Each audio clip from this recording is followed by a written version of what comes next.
Kung gusto mo ng legit na chika, eto na yun! Chika! Walang filter, walang edit. Chika! Hindi ito fake, hindi ito lame. Chika ni Sisa! Lahat ng ganap sa showbiz pag-uusapan natin dito. May nag-break, may nagkabalikan. Tara at pag-usapan. Kung ano man ang chika, alam na ni Sisa. Ito ang Chika ni Sisa. Chika! Ni Sisa! Isang magandang hapon! Metro and Mega Manila!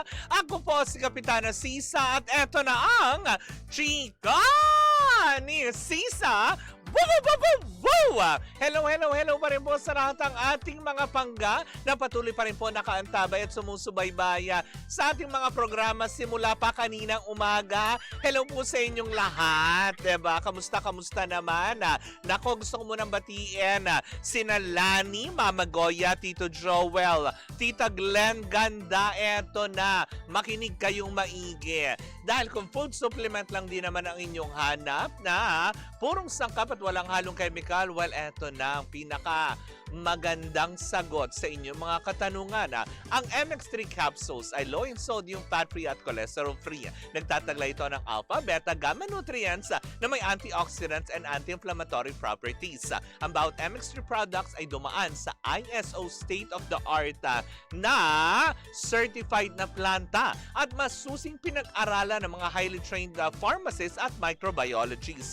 Kaya nga naman hindi ito katakatakang umani ito ng iba't ibang awards mula sa iba't ibang parte ng mundo dahil ito'y proudly Philippine-made. Para po sa ibang katanungan, pwede nyo bisitahin na kanilang website sa mx3ph.com. Paalala po sa lahat na ang MX3 po ay hindi gamot at hindi ito maaring gamiting panggamot sa anumang uri ng sakit. Hello pa rin po syempre sa lahat ng ating mga pangga na nakatutok dyan, lalong-lalo na sa mga taga-VMAPA. Hello po sa inyong lahat. Santa Mesa, Maynila, hello po! Diba? Kamusta naman po kayo at magandang hapon po. Syempre, batiin din natin ang lahat ng ating mga in-drive drivers na patuloy pa rin pong nakatutok. Diba? Na sina Kuya Ed Domingo, Ricardo Bobis, Ronald Soriano, Ronald Agcanas, Mark Samuel, Marvin Rondilia. Hello po sa inyong lahat dyan. Sa mga taga-Pasig Mega Market, hello po sa inyong lahat. Sa mga taga Rizal Park Operations and Planning Department, sa mga taga JNT Express, sa may Villarica Pawn Shop dyan, sa may Galas, Quezon City, hello po sa inyong lahat. Isang magandang hapon. Maraming salamat po sa inyong pag-antabay. Pero eto na, tumungo na tayo sa ating unang Chika na nakakaloka. Aba, mainit na pinag-uusapan ngayon all over social media. Ang muling pagbabalik hindi ni Tanggol. Hindi rin ni Coco Martin. Hindi rin ni Ruru Madrid. Kung hindi na nag-iisang Raisa Senon. Diba? Matapos kasi itong, alam mo yun, humiwalay na nakakaloka. Ano yung relasyon? Matapos kasi nitong lisanin ang Kapuso Network way back 2018 at mapabilang siya, 'di ba, sa ABS-CBN. Para po dun sa mga hindi nakakakilala kay Raisa Senon, si Raisa Senon po ay produkto ng Starstruck kung saan nga naman dito nahubog ang kanyang galing sa pag-arte at nakilala bilang isang magaling na artista. Ang mga kinabilangan niya mga serye na talagang tumatak sa utak ng mga tao ay ang mga seryeng Ika-6 na Utos at alias Robin Hood under GMA Network.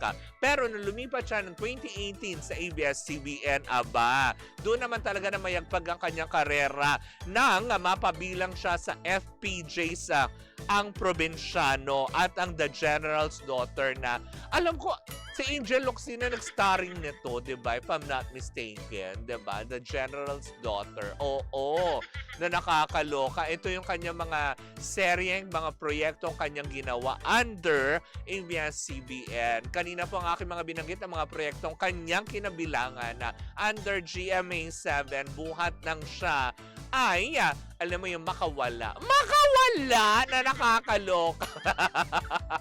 Hindi buhat nang matapos yung Starstruck, 'di ba? Nagsunod-sunod yung kanyang mga proyekto, nakilala talaga si Raisa Senona. Tapos, 'di ba, buhat noon ay lumipat na siya ng artist agency na humawak sa kanya kasi parang 2018 nga ba, 'di ba? Buhat ng matapos. Alam ko ito yun si Raisa Na-interview ito dati na parang sinabi nga niya na kaya siya umalis at lumipat. If I'm not mistaken, correct me if I'm wrong. Ito yung parang lumabas sa isang interview na parang hindi na daw kasi na-renew ang kanyang kontrata. 'Di ba? Kaya nga naman as an artist, kailangan din niya maghanap ng pwedeng alam mo, ikabuhay, 'di ba, ng pangkabuhayan. Kaya siguro siya ay napadpad sa Viva Artist Agency na kung saan nga naman under siya ni Miss Sheng, 'di ba, na nangangalaga na kanyang karera. Hindi ba, Daryl Fukunaga? Pero ngayon, muli na naman nating masisilayan at very happy nga daw si Raisa Senona na muling makabalik sa kanyang home network, 'di ba? Hindi naman yung sinasabi na kasi, alam mo yun, nakatenga na lang siya sa ABS-CBN. Kung hindi, happy naman siya. Nilinaw ni Raisa Senona na wala siyang sama ng loob sa ABS-CBN kung bakit siya babalik ng Kapuso Network, hindi ba? Ito ay gagawa kasi siya ng proyekto kasama si Ruru Madrid at si Dennis Trillo at mapapabilang siya sa seryeng Hari ng Tondo, di ba? Na mainit din ang pinag-uusapan ngayon all over social media na sinasabing eto daw yung pantapat na naman sa Sigabo, di ba? Na nakakaloka na lagi na lang may pantapat. Pero kahit papaano, 'di ba? Happy naman ngayon si Raisa Senona na muli siyang makakapagsabakuran ng kanyang kinalakihan na network, hindi ba? Sabi nga ni Raisa babalik at babalik ka pa rin sa, alam mo yon, kung saan ka nagsimula, 'di ba? Maganda na nga lang ngayon kasi sa industry, 'di ba, na open na ang lahat na makapagtrabaho sa iba't ibang network. Hindi kagaya dati na kapag, 'di ba, alam naman natin 'yan, yung network war na 'yan. Yan yung mga nagpapanganga sa mga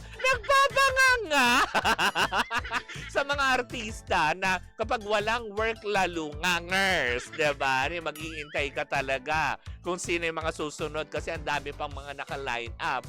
Pero kahit papaano ngayon, open na ang lahat ng network to collaborate, 'di ba? Kasi hodang ikaw ay homegrown talent ng GMA7, ng ABS, ng TV5, ng Arirang Channel. Arirang Channel! Ano?